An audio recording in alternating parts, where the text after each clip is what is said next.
Oh my gosh, I'm so excited that this is happening.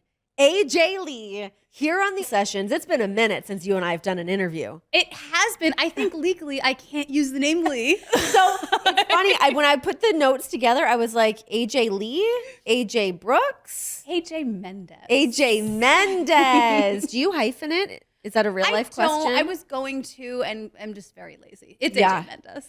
No, it's a lot of work doing that. It is so much work. I did it, but it was like jumping through hoops to do it. Yeah. And it's very confusing, like I just did to you, where people are like Renee Young, Renee Paquette, Renee Good, Renee Moxley. It's all over the place. Renee Ambrose, like, oh my God. It's a doozy. Oh my gosh. You just go by the one name, Renee. And I know Just you're talking Renee. about. I It's wish very that that's all it was. I've been trying to do that for some time, and it's all right. Paquette works. How are you doing? This is so cool. I'm great. Thank you so much for having me. It was so Yes. nice to like catch up with you yesterday. Yes. But like today also, it feels like 7 years has passed, but also no time has passed at all. It's really crazy how that can happen too. And you see someone that like you get to spend like a bunch of time together on the road, and then you like reconnect, and it's like, yeah, it's really like no time has passed. Also, you have not aged a day. So congratulations. Congratulations to you on that. I appreciate that. Thank you. Yes. I'm very oily. Which is great. That's better than being like brittle and dry. Keep it coming. Keep it coming. Okay, so we are out here in Las Vegas. Double or Nothing is happening. You're out here, of course, with your husband. But you have also now dabbled back into the world of professional wrestling with Women of Wrestling with WOW. How is that going? How did that come about? So it came about because the last 2 or 3 years I've been working on getting into film and television writing, which is my initial focus in school. I went to NYU Film School for writing and production, and couldn't afford school and got kicked out, and ended up going to my passion, my love, which was wrestling.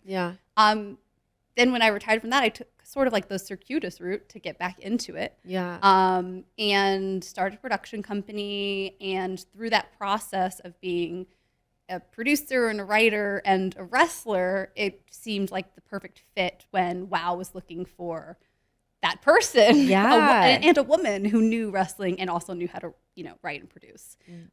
So I talked to Jeannie Buss, who's like the owner of the Lakers. I don't know anything about sports. I got a lot of questions about that because I feel like I also like, I mean, I know about sports, but like that relationship with Jeannie Buss. Anyways, carry on. I'll do a follow-up. Well, my team told me that Jeannie Buss wants to talk to you, and they were very, very excited about this. The Lakers were going to sign you. Yeah, and that's what I thought. I was like, I'm 5'2", but Muggsy Bogues coming in hot, there everybody. you go. And my dog was named Muggsy growing up. Oh my God. Yes, because of Muggsy Bogues. Oh, see guys, we do know sports. There he is. Sports. That's what I do when I go to like any game with my husband. I'm just like, is everyone having fun? I want everybody to enjoy themselves. Yeah. I love that. So they had to very much explain what was happening. I was confused. And then she explained that she was the owner of WOW and the executive producer. And she was very open-hearted and open-minded to be like, join me as executive producer. Share this title with me and bring your expertise in both areas. And it felt like the most perfect fit of what I do now versus like where I've been. I haven't forgotten where I came from. I'm just not bumping. So it was a really nice way to combine those two loves and just like see what the next generation is doing, and just to see this whole group of women who are brand new and they're like big, shiny, hopeful eyes. And I'm like, I will protect you and keep you in a bubble, never lose this. Does it very much feel like that too, of like being in that executive producer role, having spent the time in professional wrestling that you did, having the time away from it, and now being back in it to like make it a better, great space for people to be in? Yeah, I think my goal was very much most of what I remember from wrestling is the great stuff. Yeah. The fun stuff, the wonderful memories with the girls that were just like my buddies. And like that to me, and the cool stories, like the stuff that like felt feminine and like more emotional story arcs that I was really lucky to do. Yeah. So that and like a wholesome take for Saturday morning television, family friendly television is what we're aiming for. So I really wanted to see what that could be in this day and age of modern wrestling. But also I think it's really exciting to, we're not trying to be competition. We're just trying to say, look at all these different wonderful women that are out there. There's just room for everybody to shine. Yeah. What do you guys look for the girls that are part of, for the women of wrestling? I think the biggest thing, sort of the MO, is just that everybody gets along and it's a safe, comfortable, inclusive environment. Yeah. So our entire cast is so diverse. We have all different cultures, all different shapes and sizes, all different experience levels coming in. Some people have been wrestling for 10 years. Some have been wrestling for 10 weeks. Yeah. And it's just really fascinating to see, like, it's every kind of woman on TV being a different kind of role model. And the goal is to show that superheroes come in so many different packages, and a woman can be a superhero in so many different ways. I mean, you were such a pioneer of the women's evolution, and to see how far women's wrestling has come from the time of that shakeup starting to happen of the give divas a chance, then you're not a part of wrestling, and now to see what all has happened for women in wrestling. How much of it have you been watching that you've been able to see, to kind of like see how much wrestling has really changed, especially for the women? So I'm just getting back into it. And I always feel really guilty saying that because I don't want to like alienate anyone. I don't think you need to feel guilty about that. I hope that my fans know that like I love them and I was not abandoning them by not watching wrestling. But to me, it always felt like when a chapter closes, like college or, high school, or when you love those memories, but you go to the next chapter. Yep. From high school, you go to college. From college, you go to work. So for me, it was almost like difficult to even imagine watching because it would feel like work. Sure. Sure. And I was like, let me take a vacation for a year. Yeah. But also because it just felt like that chapter was closed. And so I really was completely out of the loop. And now getting back into it, I am like that dope that's been in a coma for like 6 like years. Austin Powers? I really am. Baby. There's like these people who are so popular and I'm like, who? Explain to me. Like, give me a quick history. And so I'm learning, and it's been really inspiring to see like how far it's come. But luckily I have had like one of my great wrestling friends is Bailey. And she's always love kept me me in the some loop. Pam. God, Pam is like the greatest. Just as a She's human, a magical person. she really is. She's my unicorn. Love her. So I've always checked in with her. So I've kind of known stuff just through her over the years. Mostly just because I want her to be like the top woman of all time. And I mean, when she returns, whenever that eventually happens, I mean, there's no way for her not to be. For what she was able to do, especially during like pandemic wrestling, and her love of wrestling, I think is just so infectious, and I can't say enough good things about old Pam. She's the best. Yes. But it's also just cool, even I don't know what's like happening with the stories or like a lot of people's names, like I can see stuff on Twitter and Instagram sometimes, and everyone looks cool as Can I curse on here? Yeah. Oh my God, let it fly. Let that shit fly. But they all look so cool. Like, and because I don't know them, it reminds me of like the way I felt as a kid watching wrestling. Yeah. Where I was like, oh wow, like I could be fans of all of these girls now. And like every program, every chick I see, I'm like, holy shit, like that's a superhero. That would have been a superhero. So when you come out of this bubble and you're like, wait, okay, so what is happening in wrestling? Like, what does it look like to you? Who are some of the names that really stand out to you? Not to like totally put you on the spot, but like if there are a few names that you're like, oh, this person's doing something cool, and this person, and this person. Yeah. Well, I've been watching some AEW for reasons. And I've got to say, like, I love so many people on the roster. I think the best wrestler they have is Serena Deeb. Oh my God. I'm obsessed Shout out with her. to Serena. Serena and I are like, go way back. Yeah. I was in FCW, and I was the first indie wrestler, female indie wrestler they had signed in like a decade or something. And it was this huge deal. And I only had 2 years of experience. So it was kind of just like this label. And then when she came in, it was like I was drowning, and this wonderful person came in to save me. Yeah. And she was like an indie wrestler that had a lot of experience, like a real indie wrestler. Mm-hmm. And she was so good that she taught me so much in this very short period of time, and then got injured. And then I had to step up and be locker room leader. Yeah. And all I did was just mimic what she taught me. And it made me a better wrestler. And I honestly like credit her teaching me and then like passing that torch to me. for like me becoming a good wrestler, and everything else that happened afterwards, like success wise. So she's just like the beginning of a chapter for me, and I just like to see her shine now is amazing. She's thriving, and she looks amazing. She does, but she's so good. She's great. I love Britt. Yeah. That's my girl. Oh my God. I love a promo. You know, I love a promo. I mean, right? Oh when you're watching her do her thing and she's cutting these amazing promos, yeah, that's got to make you feel a certain way. Oh my God. It's just so good. Like there's like a confidence. There's something that you can't teach people. It's just like if you love yourself and you know who you are. Yes. You speak a different way. 100%. Oh, and I could just like see that in her. So I'm always just like, that's my baby. I think I'm going to like meet her this weekend. I'm so excited. I'm just like run at her. It's going to be great. It's time to dig yourself out of that winter hibernation. Spring is here and it's time to get sprung with Blue Chew. That's right. This episode is sponsored by Blue Chew. Guys, confidence can take you very far in life. It can also help in the bedroom, especially when it comes time to step up to the plate. That is where Blue Chew comes in. So Blue Chew is a unique online service that delivers the same active ingredients as Viagra and Cialis, but in chewable tablets at a fraction of the cost. You can take them anytime, day or night, so that way you can plan ahead, be ready whenever the opportunity arises. And the process is simple. Sign up at bluechew.com. Consult with one of their licensed medical providers. And once you're approved, you're going to receive your prescription within days. Now, the best part here, it is all done online. So no visits to the doctor's office, no awkward conversations, no waiting in line at the pharmacy. Blue Chew's tablets are made here in the USA and they're prepared and shipped directly to your door in a discreet package. So if you guys think that you could benefit from extra confidence when it comes time to perform, Blue Chew can help you. Now we've got a special deal here for our listeners. Try Blue Chew free when you use our promo code Renee. That's RENEE at the checkout. Just pay $5 for the shipping. That's bluechew.com with the promo code Renee, and you guys can receive your first month free. Visit bluechew.com for more details and important safety information. And of course, we thank Blue Chew for sponsoring this podcast.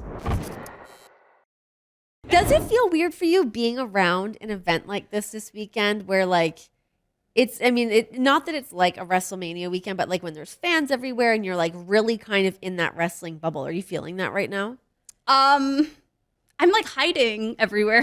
Well, I was going to say you're generally kind of like in hiding. I feel like you're so busy doing your own thing and you have so much success with doing that now, like, yeah, I mean, with Punk being back in wrestling and now you doing the executive producer role with Women of Wrestling and stepping into commentary for that, which is a whole other conversation that we'll get into. But yeah, just what was the time like for you being away from wrestling? Was there ever like a weird like identity issue of stepping away from that? Yeah, oh, for sure. I think every wrestler I've ever talked to that retired has had that moment. Yeah. And I think it's, there's two sides to it. I think like you have to grieve the death of this life and this character, right? Yeah. Because there's so much, for me, one of the things that like has always maintained my mental health is keeping a separation between AJ Mendez and AJ Lee, this character. And knowing that like I'm playing a character on a TV show and that's why I can be bold and brash and a dick. Because like I know it's like fake. Yeah. But in wrestling, the lines do blur, right? So a lot of people take a lot of stuff personally. I think I saved my own life by not being that way and being able to be like, okay, that character is retired and Mendez is still here and whole. And I've seen a lot of people kind of lose their way because they don't know that separation. So they're like, well, who am I without this? Yeah. But because I loved it so much, there is a grieving process where right after wrestling, I went right into writing the book. And so I was so busy. And the book came out, and we did the tour, and it did really well. And then the tour was done. And then I was just home. And I was like, now what? What now? What? Yeah. And I am a mental health advocate. I talk about it often that I live with bipolar disorder. Yep. And it hit me really hard. I went into this really long depression because that lull in busyness coincided with my family getting trapped in this hurricane in Puerto Rico and me not knowing if they were alive and trying to find this had like this team go in this to get like proof of life. Oh my God. And like get like water to them so they could survive. It was a very like traumatic couple of weeks. And it just was the same time where like, I didn't know what was happening in life. And so I went through this really, really long, like 4-month depression that was very, very dark. And work is what got me out of that, as it always has. My safe place has always been creating these like fantastical worlds. And like we were talking about yesterday. Yeah. When I was like this like homeless kid and like living in like motels, I would draw comic books in a notebook. And like that was the only thing that would save my life. Just something to focus on so I could be anywhere but here. Yeah. And so that's what I started to do. I was like, okay, well, what's the next writing thing I want to do? That saves my brain. And that's how I got into getting back into film and television writing and comic book writing. It is really crazy, like trying to really navigate that. Like, what am I doing next? How do I figure out what the next step is? And like that balance of like wanting to like hustle and do things, but also like what feels right to really pull the trigger on. It can be a very, very, very confusing time. And you have to take that time to grieve. You right? do. Like, don't rush you it. do. Just stay there and like feel those feelings. Yeah, I know. It's funny. I mean, I definitely went through that with my time of like leaving WWE, and it's like you leave part of that part of your life is just over. You don't see those friends all the time, and as much as you can stay in contact, it's just not the same thing, and it can definitely be a bit of a tough balance to try to figure those things out. Yeah. What was it like for you in punk? I mean, for you guys to both be away from wrestling, but then the conversations to start to happen like, okay, he's going to get back into wrestling. Like when you guys started talking about that, what was that like? So, oh man, I don't know if I'm not sure how, okay, so like I'm an extremely private person. And he is the opposite. Like he'll like see a stranger on the street and be like, this is like me and John, where like I tell everyone everything and he's like closed book. So I get it. I'll help you navigate it or not, God. whatever you need. It's interesting. He'll be like, here's my test results from my doctor's appointment to like anyone who will listen. And I'm just like, such a like closed up person. But so I don't know if he shared this, but the conversation was a conversation, and I think way longer than people knew, with many things happening in the universe. There was many options, and it was a very long time of like, what's the right route here? What's the safest route? What does it look like? Is it? It was something I was kind of scared of, just like seeing what would, I don't know, like emotionally happen. Yeah. But that was more or less for his stuff. I retired and I retired. Yeah. Even though everyone wants that mixed tag, but oh my God. I know. I always say never say never, but don't hold your breath. Yeah. And then everyone always just like holds on to the never say never. So you're telling me there's a chance. Yes. Don't hold your breath. You're going to die. But I just wanted him to be like emotionally safe and protected. Yeah. And that's been like the coolest thing about his experience here is that it feels like he's always in a safe place and has a good group of people around him at AEW. And so that makes me very happy. And then there was a lot of like, well, let's go. And then to me, that didn't spark anything in me.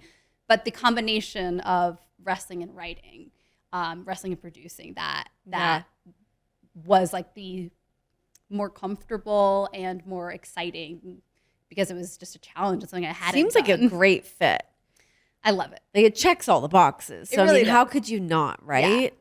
It's funny. I mean, you just saying that about like Punk getting back into wrestling. Because I remember you and I have been talking when he was coming to do the Fox show, and you're like, "Can we just make sure everything's okay here?" And like, oh my God, thank God for you. I genuinely, how like I was like, just look out for him. Okay? I was just so happy that there was one kind person I knew that would like have his back there. Yeah. And I was just like, please tell me, make sure everything's fine.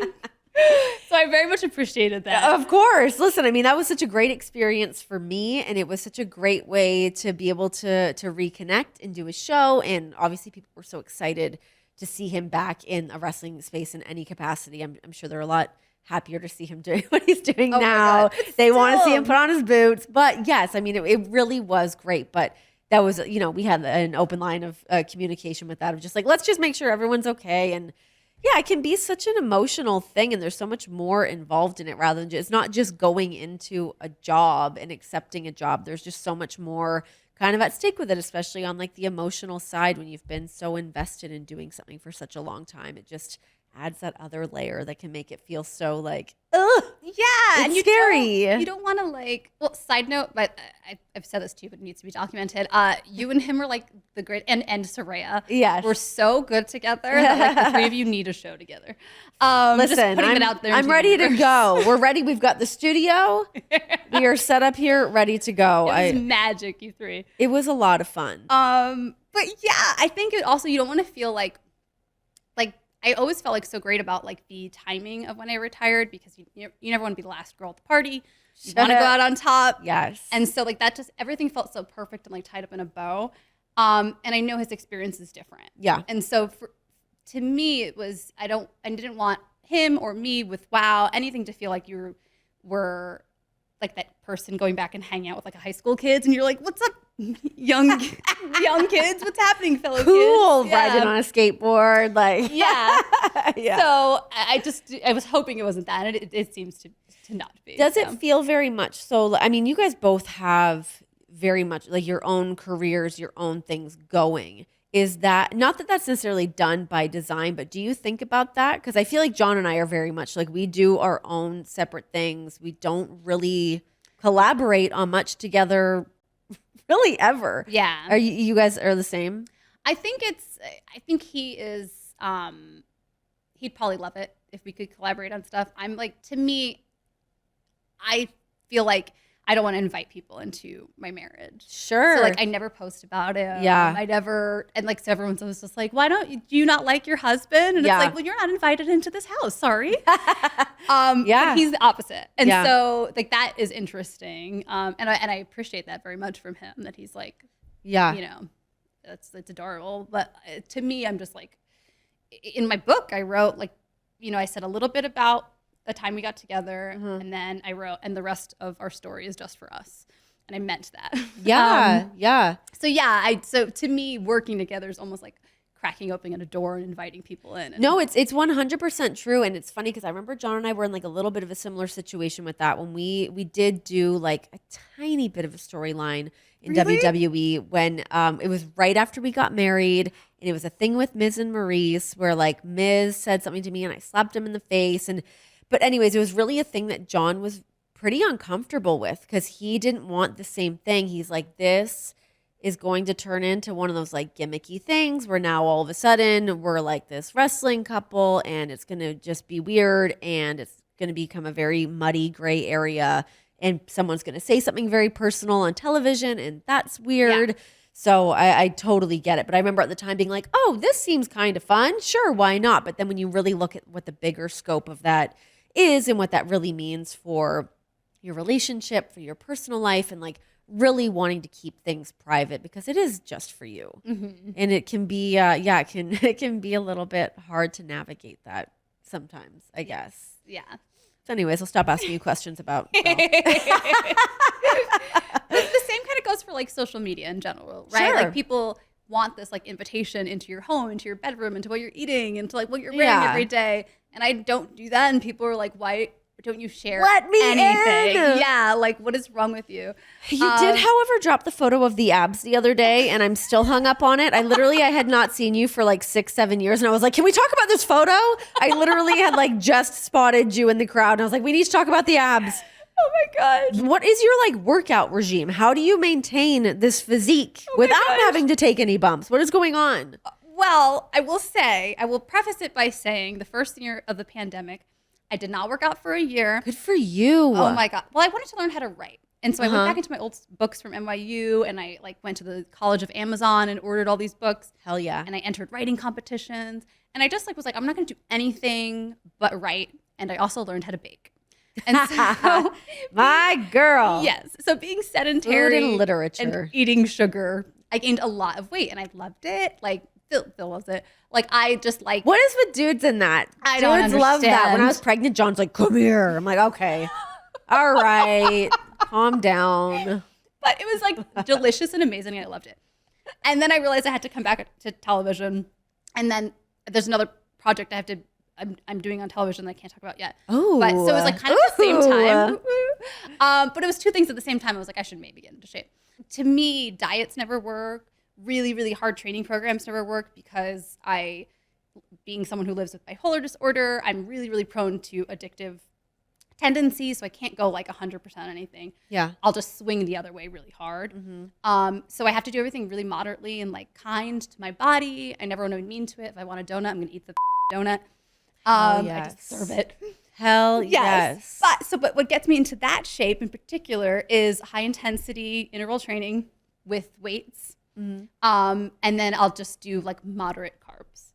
And then knowing I have like a shoot or something, I'll like kick it up. Sure. Just, all right. Yeah. That works. So it's being kind. Good to know. Yes. I mean, listen, I've not had an ab in a solid decade.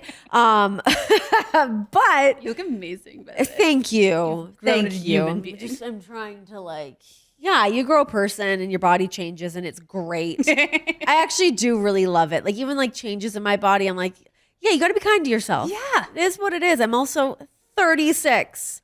Everyone just give a girl a break.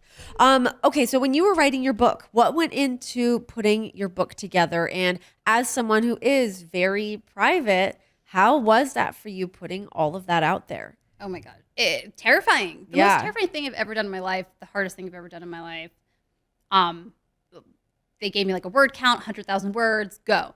I wrote a first draft. They were like, oh, that's cute. Try again and try harder. Oh, it was very much like I had to just do it right and properly, but get it out of my system the first draft. Yeah. So I had to kind of do 100,000 words twice. And easy task. Easy task. A tall order. I definitely lost like 5 years off my life. How long does that take? It took about 4 months. Okay. 4 or 6 months, I think, for both drafts.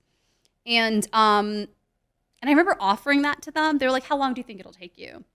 I was like, 4 months. And they were like, really? And I was like, I should have said a year. Give me a year. Yeah. So we stayed on that timeline. But the good thing about that is it gave me the opportunity to realize I was kind of holding back. And to me, I don't like sharing stuff unless I think it can be useful to people. Like if people are, I also don't want to waste my platform, right? Like if people are listening to what I'm saying, I need to say something worthwhile. Mm-hmm.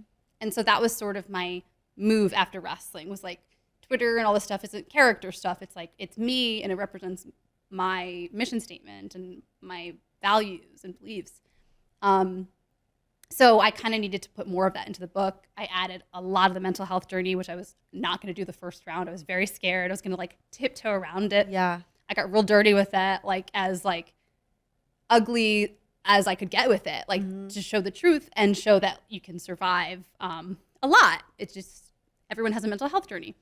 And then it coming out was the scariest thing in the world. I can only imagine, like, as you're like at home writing this and passing it off to editors and to the publishers and they're reading these things, but to like really dig deep like that, write it, cool, take a breather. Oh my God, other people are going to read this. Holy shit. Yeah. What was that like? I mean, well, also, keeping in mind, you deal with bipolar disorder, like having that being an ongoing thing while having this monumental moment happening. How did those battle each other? It was terrifying because you get, you have this beautiful book, by the way. Thank you. I mean, it just does not get nearly as nitty and gritty as yours does. Mine's just about the cooking side. But it's very, very well done. Thank you. But, they show you a draft. And so I saw the draft and I was like, oh, it's real. Like, these are words. They're like put on the page and they show you exactly how it's going to be laid out. Yeah. And that like kind of sent me into this like super panic where I was like, okay, it's out. And now it's just out of your control. But what's really cool about that is like the second you give it to the world, it's not your burden to carry anymore. Sure. So it felt like therapy. It felt like I was scared of people judging me and how would work look like in the future. People know I'm bipolar. I live with bipolar. Just stuff like that was terrifying, but everything else outweighed that so much when it actually came out. Yeah. Where people were coming up to me and telling me their story. People I knew in my life for so long were texting me and they were saying they also struggled with depression. Yeah. Or they knew people who were bipolar. And I knew them for years and we never had this conversation. Yep. So it was cool to be like that safe place for people. What was your reaction finding out that you were a New York Times bestseller? That's crazy. Also, what goes into even becoming a New York Times bestseller? I have no idea because I am not one. It is. You will, but I'm an Amazon bestseller. That is also awesome. I'll take it. It's great. But New York Times bestseller, that's huge. It is. It was a goal since I was a child. Like since I was very young, I had a joke that like all these terrible things were happening because I was going to write a book about it one day. Like it was all just fodder for the tell-all. Oh, I love this. Yeah, and then it just became like a life goal. Like I always had this list, and I talk about it a little bit in the book too, where it was like I wanted to be a wrestler, I wanted to have an action figure, I wanted to be in a video game, I wanted to write a book, I wanted to be a New York Times bestseller. And I have like a new list, and like I'm starting to check stuff off of it, which is really cool. But so it was like this thing that I felt was always meant for me. Sometimes I say things and people are like, "Oh, you're very confident." No, it's like they're very uncomfortable with women being confident. No, I love it. It's like I just knew it. Like I just felt it was meant for me. Yep. But it also felt like surreal. Like I wasn't in the moment as it was happening. I think I was like in an Apple store, and my team called me, and they like left this screaming message, and I was like, I was like trying to like get someone's attention. I was like, New York Times bestseller. Like, and I just had to like freak out, like, and scream in front of a Sephora. That's all I remember. Oh my gosh. I was like, well, now I can. How did you celebrate? What is the celebration for this? Because I mean, it's just my brain is. I can't imagine what that's like getting that call. It's amazing. I don't even. I think I like just like maybe texted everyone I've ever known in my entire life and like ate pizza. Like it was very much perfect. Like, every celebration is like food related for me. Me too. But it was one of those moments where you're like, now what is the new goal? Now what? So what are some of the things that are on this new list? Well, I very much put into the universe that I wanted to get into my other love, which was writing for film and TV and comics, and wrote a comic. Yeah, you did. I wrote 3. I got to write Dungeons and Dragons and Glow and Wonder Woman. Yep. And then the next stage for me was television writing. So I entered a writing competition and like won. And that was really cool because like it wasn't like a TV character. I wasn't like, they didn't know me. I was just like a writer. Like they had no idea that I remember doing like a Zoom with them, and I was like, they were like, "What's that action figure behind you?" And I was like, "That's me." And they were like, what is it? Like it's like a weird anecdote now to a lot of people in my new job, my new world. But just so I really wanted to write for TV. Film seemed really, really out of reach, but that was a goal. And somehow through meetings and getting a team together, I was able to, my writing partner and myself were able to pitch for this movie for Universal. It's going to be on Netflix. And we just went balls to the wall because we figured there's no way we're going to get this. Like, we just have writing samples and comic books. We don't have any experience yet. And we got the job. And so I leapfrogged from what I thought I was going to start in television, and I went right to the thing that scared me the most, which was feature films. Yeah. I was so terrified. I was so terrified of that. I wasn't even going to touch it. So that just be able to like say I wrote a movie and it's like coming out on Netflix next year it blows my mind. And so now we're working on the television part. Well, now we're writing our second feature. We just got hired to do, and then we're working on the television part. So that is like, I don't even know how that. I feel like I manifested that. Truly, like like that's a real thing. 100%. Putting that shit out to the universe, and obviously doing the work and being good at what you do. Like those things all go hand in hand. But like putting in the work and putting it out there and just jumping into the deep end with shit. That opportunity comes up. What are you gonna do? Like, of course you're gonna make that shit happen and throw it all against the wall. It's amazing. Oh my gosh, it's terrifying. And when does the movie come out? The movie comes out in October next year. And I have it written down. You want me to? Nope. Blade of the 47 Ronin. Yes. I was like, it's in here, but I'm going to have to scroll to find it. Blade of the 47 Ronin. What is this movie? So this movie it was supposed to be, or there was an idea for it to be one thing. It is a sequel to the Keanu Reeves movie, 47 Ronin. And is there a Keanu Reeves cameo? For the love of God, please tell me. There's a mention. If there was, I would have like flown myself to Budapest where we were filming. 100. What a dream boat. Also, think about there's like a resurgence of a Keanu career. Like, yes. Shout out to Keanu. And some of us were there before everybody else. Okay, some of us are like Matrix Keanu. I go back to like Bill and Ted. Oh, you're an OG. But wait, so it was supposed to be this sort of like male-driven action movie, and our pitch was that noise. What if it's all women and diverse women? And we really just like threw this like it's like really just it can only be happen when you're naive and you don't know any better.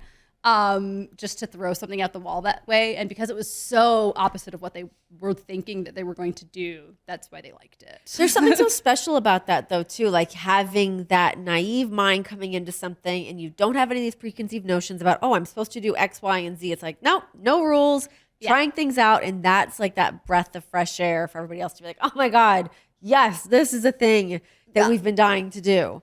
Yeah, it's female forward. It's Onobugeisha, or like the female samurai who never really got their due or their credit, and so it's us trying to give them that light. That's so cool. How much did your wrestling life help you in this writing life? I mean, I know when you talk about promos, you talk about your character work, all those things that you were able to do as AJ Lee. How much of that helped to prepare you for this? So much. There's so many transferable skills. I remember I was very fortunate that I was given a lot of trust with my promos. And I think that started from the angle I had with Caitlin, and Tom Casiello was the writer.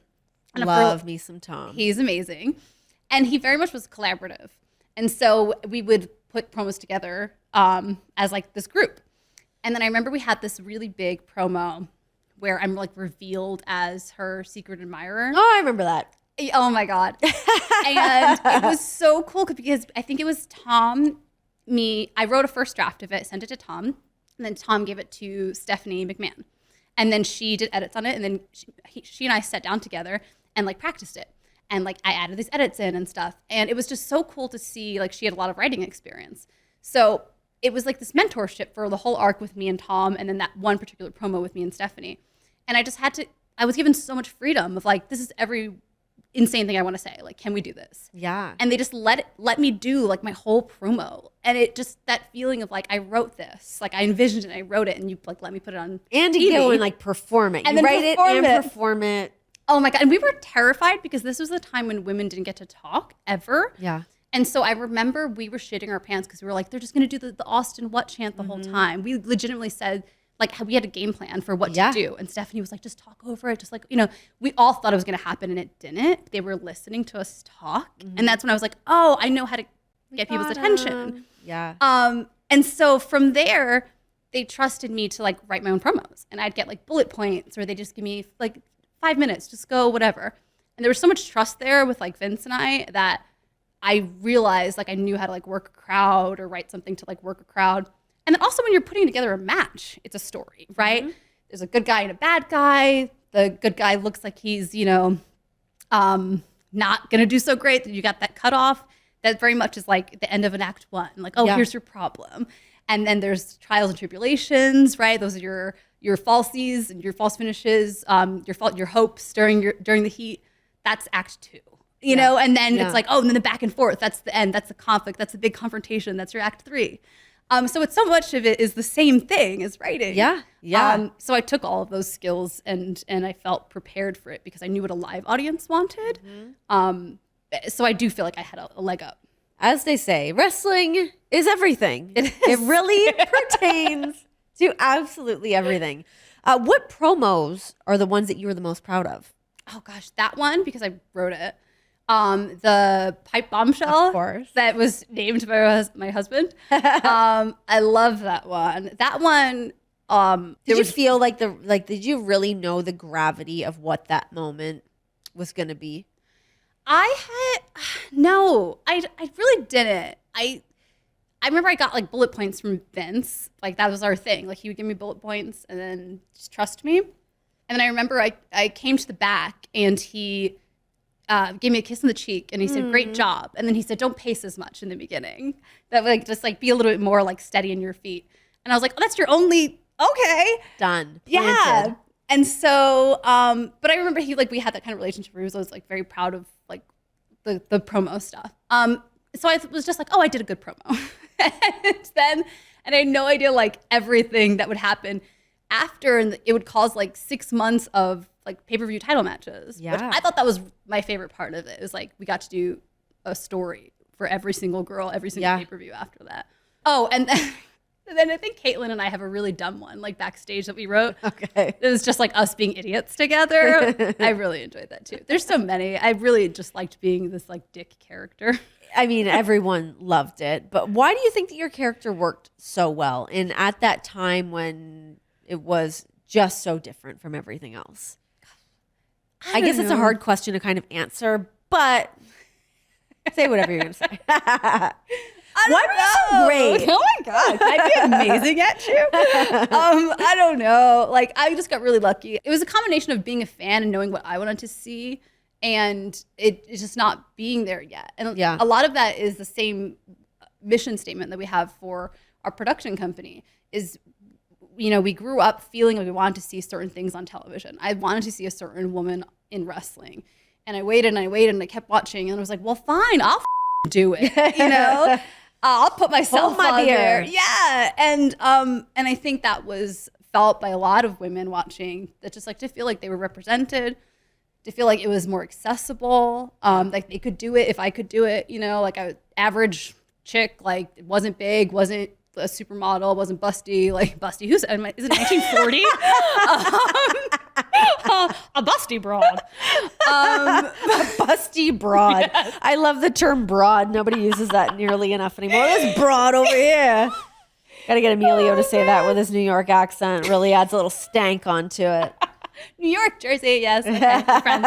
But yeah, so I think it was just that like feeling of like it was a fan on TV. Yeah. And that's very much what we're trying to do with our production company, Scrappy Heart Productions, is we've been watching TV for so long as Latinx women, as women who've come from marginalized backgrounds, and we want to see diverse people on television. We want to see people who are normally the supporting character. We want to see them as the star of the story. Why can't there be an older woman as a star of a story, or a full-figured woman as a star of a story? And we got to do that in 2 different comic books. Yep. We got to tell a beautiful lesbian love story in a comic book. Love it. And so that's kind of the goal, is like, well, we've been waiting for it. We're just going to put ourselves on TV. Me and my writing partner, Amy Garcia, she's an actor. And you guys look shockingly alike. We're twins, I think. It's really bizarre. I had to ask my dad some questions.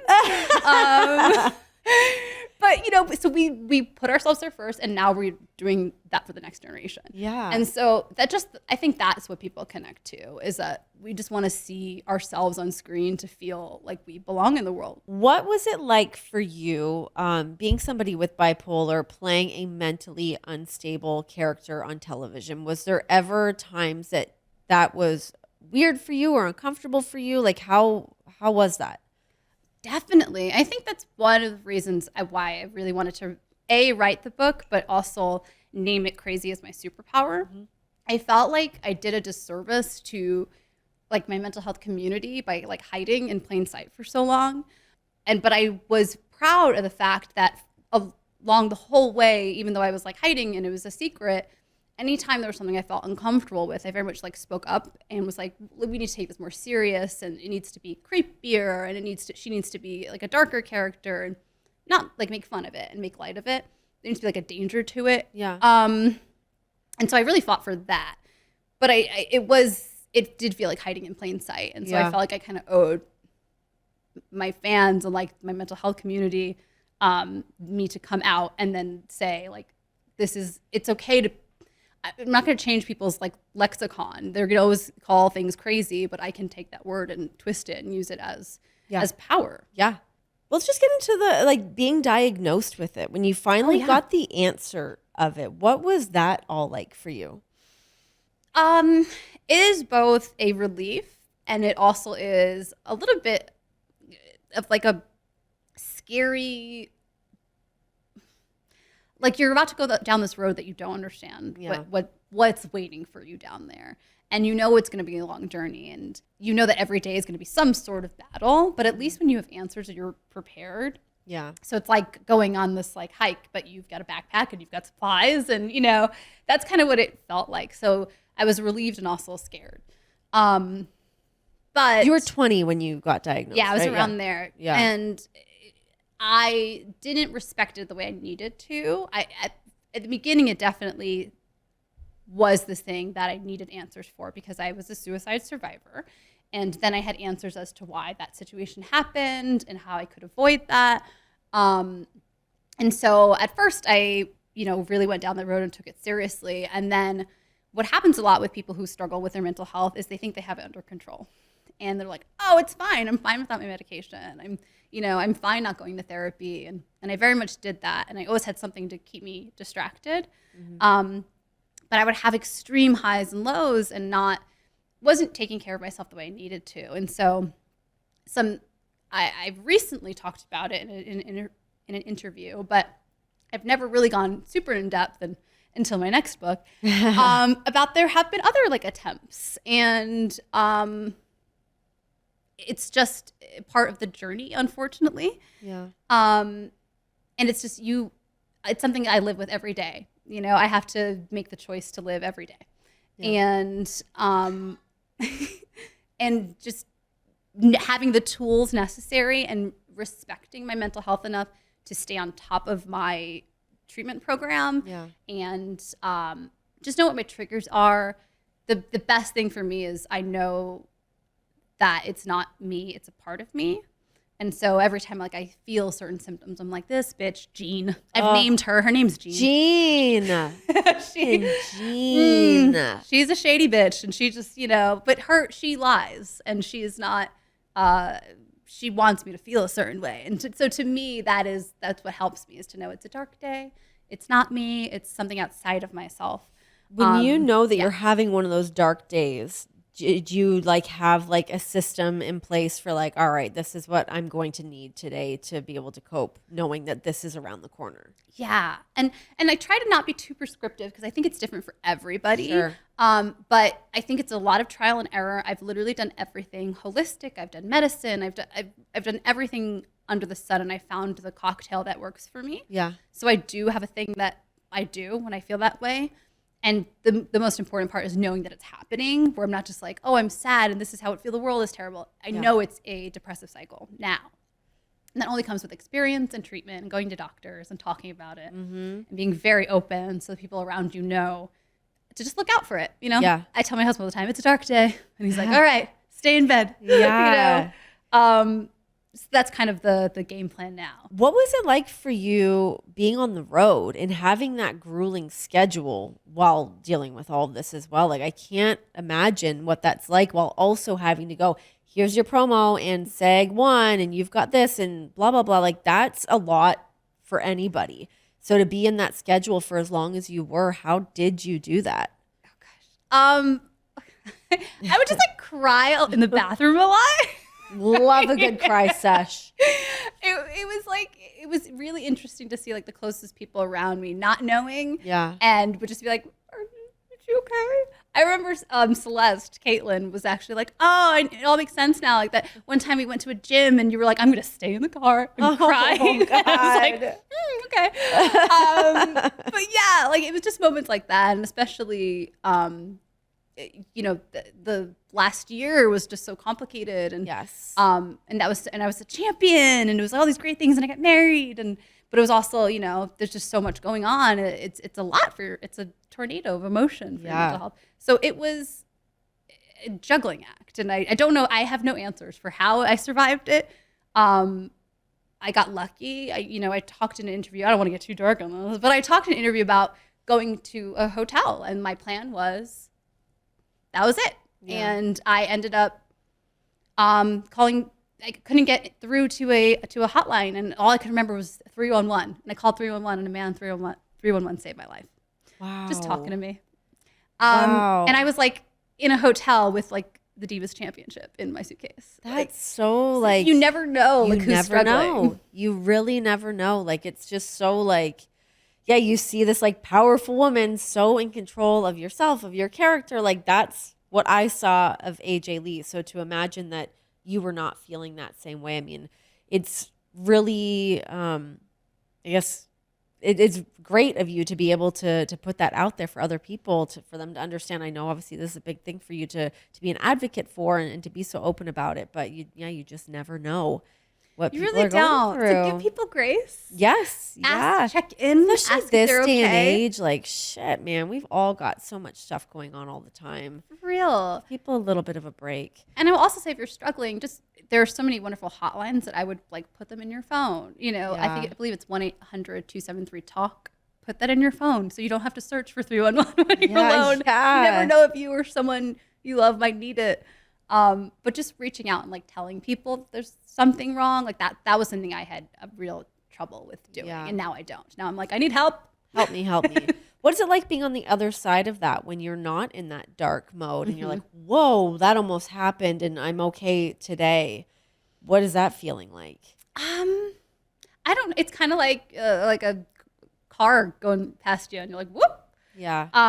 And so it really becomes this thing that you have to stay on top of all the time, and you always have to kind of give yourself grace and check in with yourself and educate yourself about treatment and about the right method for you and about symptoms. So that's my biggest thing with whether it's you or someone you care about, education and empathy. If you just know what's happening and you can give people a little bit of space and healing and grace when they need help, you really could save your life or somebody else's. Yeah, absolutely. When you were winding down with your time with WWE, and there was so much going on at the time, it seems like you had a great relationship with Vince. What was that like when you were letting him know that your time there was done? He was very kind. He was just like, the door's always open if you want to come back. And that to me was, I don't know, like I know it's different for some people. But to me, it was so important to go out on top on my own terms. I had seen you can go back. Like, there's a lot of people who, get buried in there, at the end. And I got to like win at Mania and go. And so it just all felt like it was the right time, the right way. I couldn't do anything else. There wasn't anything else I wanted to do in my career. Like, I felt like I checked everything off. And for it to be like, okay, go fly, I go be free. Yeah. I appreciated that. I don't, I can't speak for anyone else's experience with him. I'm certainly, I don't know. Like, to me, it was exactly what it needed to be. Yeah. It's so nice when you do feel like there's like that perfect bow on it. Yeah. I mean, what more could you really ask for to just like, all right, this is done, on to the next. Nice to just like have that little bow on that. Yeah. Working with Paige. Let's talk a little bit about Paige. What a dreamboat she is. She really is. For you guys to have all of those amazing moments that you were able to have in the ring, for you guys to be teaming together. What was that like for you when she was coming up from NXT and you guys got to have that amazing moment that is now in Fighting With My Family and you were played by Zelina Vega? We got so much to get into. Who's also my Jersey baby. Like, I knew her from Jersey. I don't know if she's from Jersey, but I knew her from the indie scene. So it's just like a weird I think she's from Queens. I think, she's from Queens. We trained together in Jersey a few times. But, so I haven't seen it because just like wrestling, I haven't actually watched it. You've not seen it? I lived it. Why would I watch it? Because I feel like I would be dying to see how somebody played me. No, I couldn't even, I never even watched my matches back. Never. No, I couldn't do it. It just like, you do it and it's done and you go. I don't know, like to me. Yeah. But I will say, I love Zelina. I think she's amazing. But my Soraya, oh my God. I remember the day before that was going to happen, I talked to her at Mania and I was like, just like, get ready. Like, it's like going to be the ride of your life. Like, know who you are. Never like lose that. And I remember the next day she was just so like overwhelmed in like a really good way. Yeah. And I just like spent the day with her and it was just so much fun to like put the promo together and she was so cool and so giving. Let me like boop her and that was cool. And then I had to have like a whole bunch of surgeries, but like the plan was for us to spend this whole year feuding. We didn't get to, but then when I came back, we did. It was just so much fun. Like she's one of the people that like pop me in every match. I would just like laugh so hard. She's such a little shithead. Oh my God. Like we'd have this one move where I would like the first time I gave her this like spinning kick, I hit her a little too low. So forever we called it the punt. She'd be like punt. And it just popped me every single time. But she's just such a blast. I wanted to like protect her like she was my daughter and like, you know, like just keep her safe. Yeah. And so it felt when that was one of the things where when I retired, I was like, what's my baby going to do out there I know. on her own? She's one of those people, I feel like I always felt that way too. Like as soon as I met her, I was like, I love you. I want you to always be great. And she is amazing. She's so talented. She's so, so talented. Yeah, I know. I feel like there's got to be that something else has to give there. I mean, I know physically we've got to work on some things, and I'm not really sure the status of her neck and what's going on with that. But man, people would freak for that to happen. Oh, how are you doing physically? Good. I had a bunch of surgeries for health stuff. My neck was hurt at the end of my career, but I feel great. Not trying to wrestle. That's not what I'm getting at. I'm just checking in, just seeing how you're doing. Yeah, I'm gonna keep it feeling great by not wrestling. But I hurt my neck really bad the last year, and and when it happened in the ring, I thought I was paralyzed, which was the scariest thing ever. What was the moment? I think it was me and Soraya. I f***ed up her move. I like jumped a little early, and I landed on the top of my head and I couldn't feel my legs, and they were like, "You got to sell a hard cam," and I was like, "I can't feel my legs." Oh my god! And I just like roll over and sell the hard cam. And then I got my feeling back, and went to the doctor. And it turned out 3 of my discs are so compacted it like is shutting off a nerve. Yeah. So like my hands just like go numb randomly. But just like with rehab and stuff, I was able to like. I had the option to do surgery to alleviate that pain or do rehab. Yeah. And I went like the rehab route, and I was doing rehab and I was still on the road as champion. So like I'd never really gave it that chance to like heal. And had like Batman neck for like 4 years after. Yeah, my hands still go numb. But other than that, I was very lucky, to not have like wrestling surgeries. Did WWE ever try to get you to come back for any moments? I cannot say. I could see as soon as I asked it, there was a little glimmer in your eye that perhaps we don't have to get into it. But that's a yes. Doing commentary, how are you enjoying that? I love it. Yeah. I didn't realize I was going to slip into a heel commentator. Like you could have seen it coming. She's in there. And it just went right into that. But it's so much fun and it's so difficult. I understood that you did it for Lord have mercy on our souls. Jesus, take the wheel. Yes. I like kudos to you to do it in that sort of like pressure cooker environment. I don't know how you survived. Mm-hmm. It's very difficult. It really is. Especially when you're like not playing like a character. Like I have the freedom to be like a character and be like the heel commentator.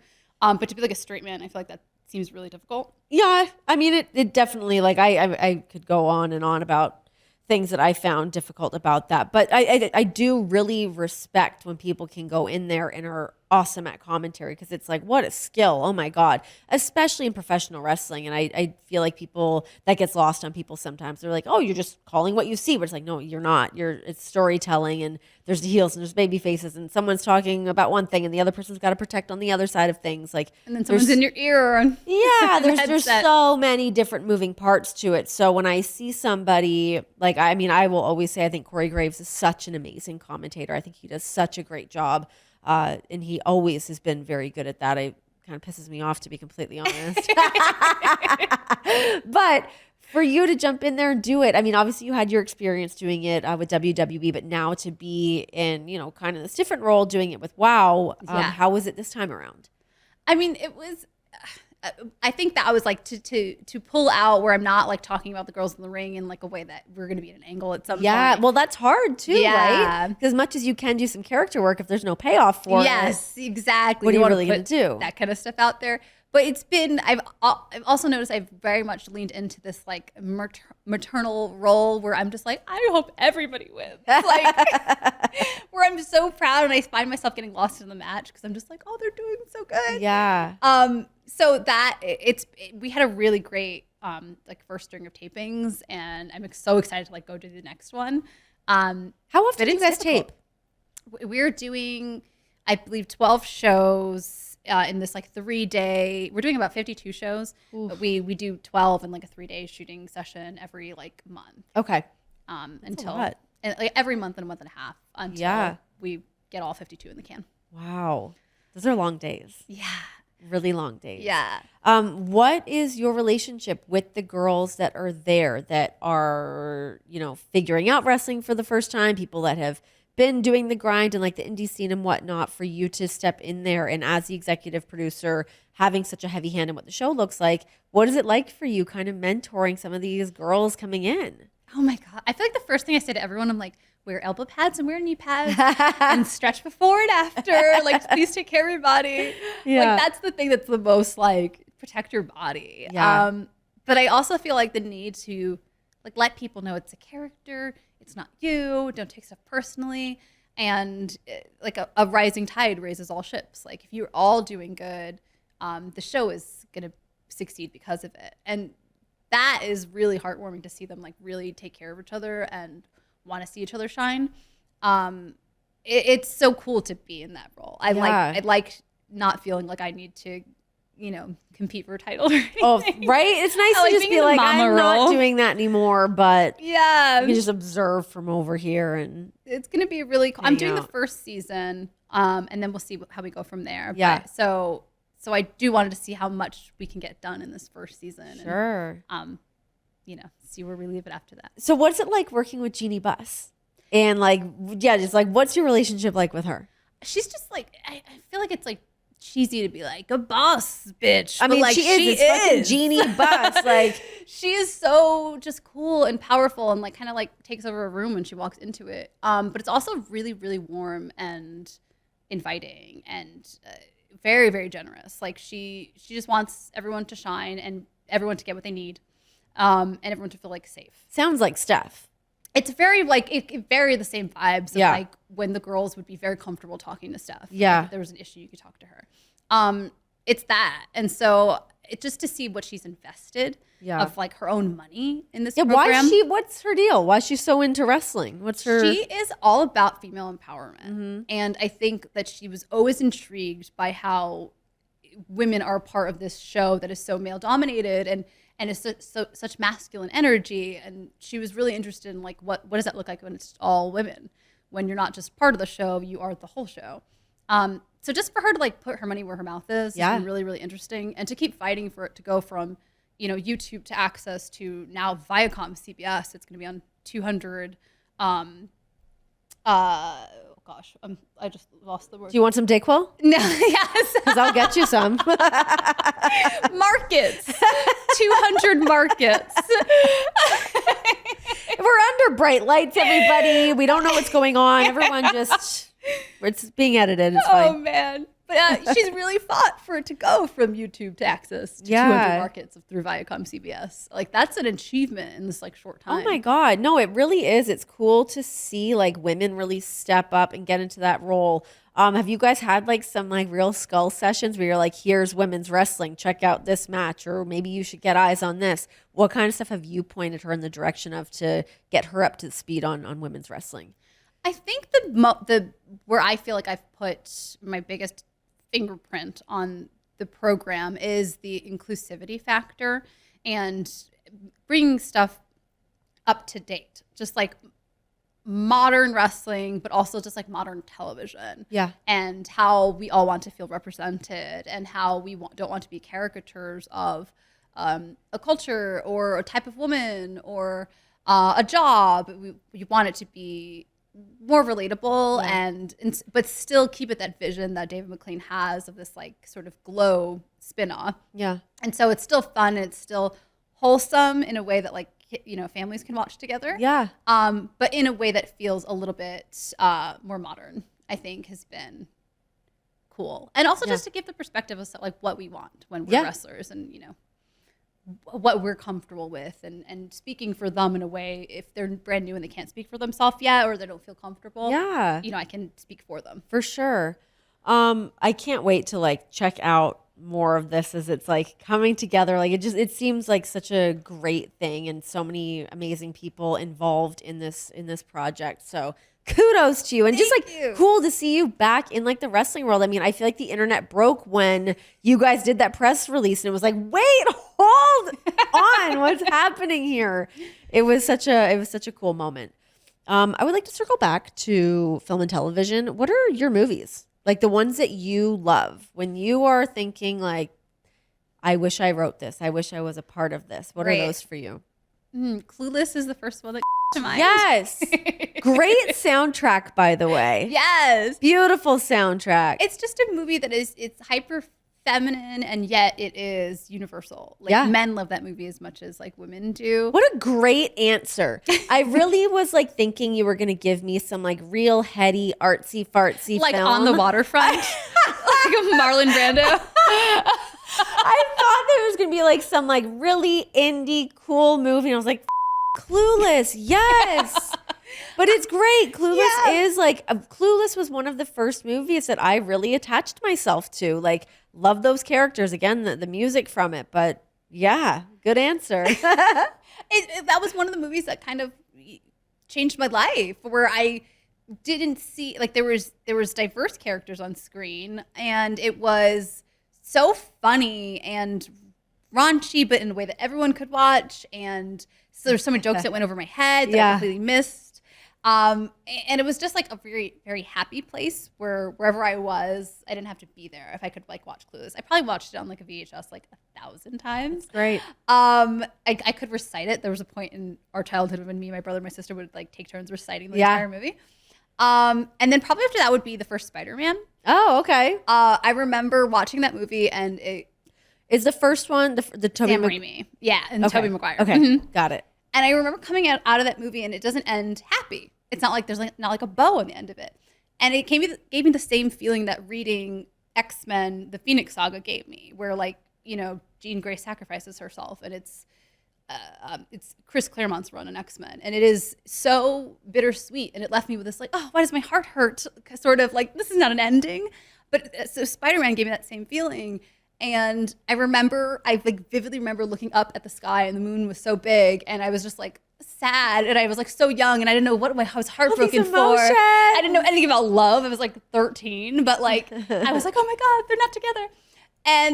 And I was just like, I want to make people feel that way. Yeah. I need to do that. And yeah. I feel like there's something really special when movies can do that. It's funny because I gravitate towards movies that are like that like make me feel sad or make me like just have that kind of like longing feeling afterwards. And John's always like, why do you want to watch this sad stuff? I'm like, I love it. I don't know. I love that. I love when a movie can make you feel that way. And it's just such a powerful, cool thing. And the fact that there's people that are smart enough and creative enough to really put pen to paper and then make this beautiful film, it's just amazing. I love it. It's just the way you can stay in someone's like core. Like, you feel it and you think about it weeks after. It's like, oh my God. Yeah, thinking about Clueless, literally, as soon as you said Clueless, I'm like, looking out a dirty old window, outside the cars in the city go. That's like gosh. Such a good movie. Me and my best friend, Jackie Jordan, used to live and die by that movie. So it changed my life. It really did. Yeah. What about television? Television. Oh my gosh. I mean, recently, like Fleabag is an example of something that's just like perfect. It's so good. Killing Eve, amazing. Yep. Growing up, I loved Buffy. Mm-hmm. I loved stuff where stuff like that, where it was sort of a genre show, like a supernatural show, like the X-Files. Dana Scully was like my first hero / love. Like I was so in love with her. And so like just see these very rare occasions in the 90s and the 2000s where a woman was so powerful in the story. Yeah. And then now that's you know a lot. There's a lot of that happening, and then there's like a resurgence. But now we want to see diverse women being powerful. Like it's an evolution, right? But those were the things that changed my life, was seeing those really strong, powerful female role models. I want to create that now. Who else do you really want to work with? Who else is on your like bucket list of like other producers, actors, writers? So I can't legally say. But There's a good one. was a female showrunner who was a dream showrunner, and we have attached her to a project. Yay! That we're actually going to go out and pitch this month. That's which is, awesome. No, in July, and which is maybe June. No, yes, my heart just sunk. I was like, wait, in a few weeks? Where am I? What's happening? Yeah. And so that is the coolest thing. And then my heart project, my passion project is we're going to be adapting my book. So that, holy shit. and we have a showrunner that's like a dream showrunner for it as well. And so those two I can't talk about yet, but they are happening, and I'm it's really cool to go like, this would be the perfect person, and then to have it actually come to. Has it been cast yet? No, but that's like part your of dream cast for it. Who's gonna play you? Oh my gosh, I don't know. I would have to think about that. But it is a younger perspective, on like the childhood portion of it. So it's not like a wrestling story. It's a childhood, mental health, poverty, comedy. It's like all those things. Yes, it's funny. It's kind of like with my book. You need to have like a dark, sardonic sense of humor to get through that stuff. 100%. Did you really feel that, like, when you were in those moments of going through the poverty, being homeless, could you find the humor in those moments, or was it like afterwards of like as like a coping mechanism? Mm-hmm. Like when you really are like, I have to laugh through this shit, or I'm gonna go bonkers right now. Yeah, I remember my parents would find the humor, and I would be so mad at them for I would think, this is not funny.